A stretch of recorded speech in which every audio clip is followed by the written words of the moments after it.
La sagesse d'en haut est premièrement pure, ensuite paisible, modérée, conciliante, pleine de miséricorde et de bons fruits, sans partialité et sans hypocrisie. Or, le fruit de la justice dans la paix est semé pour ceux qui procurent la paix. Jacques 3, 17-18. Un croyant par des paroles inappropriées peut allumer des incendies qui font des ravages, mais il peut aussi être de ceux qui savent éteindre ou empêcher de tels incendies, non pas avec de l'eau, mais avec la sagesse de Dieu qui est puissante. Les chapitres 7 et 8 du livre des Juges nous rapportent le récit de la victoire de Gédéon contre Madian, peuple voisin ennemi.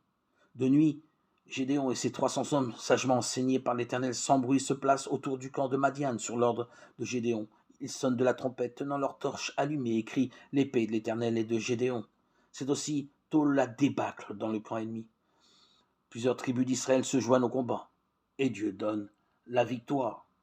Mais voilà que des hommes d'une tribu qui n'a pas été appelée au combat se plaignent avec véhémence à Gédéon. Avec douceur, sans prétention, il leur répond, en soulignant même leur qualité.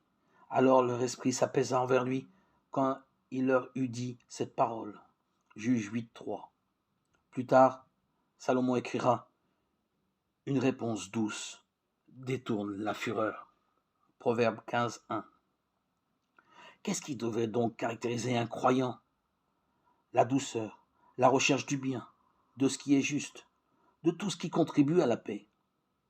Nous manquons tous de cette sagesse, mais nous sommes encouragés à la demander. Si l'un de vous manque de sagesse, qu'il demande à Dieu, qui donne à tous libéralement, sans faire de reproches, et elle lui sera donnée.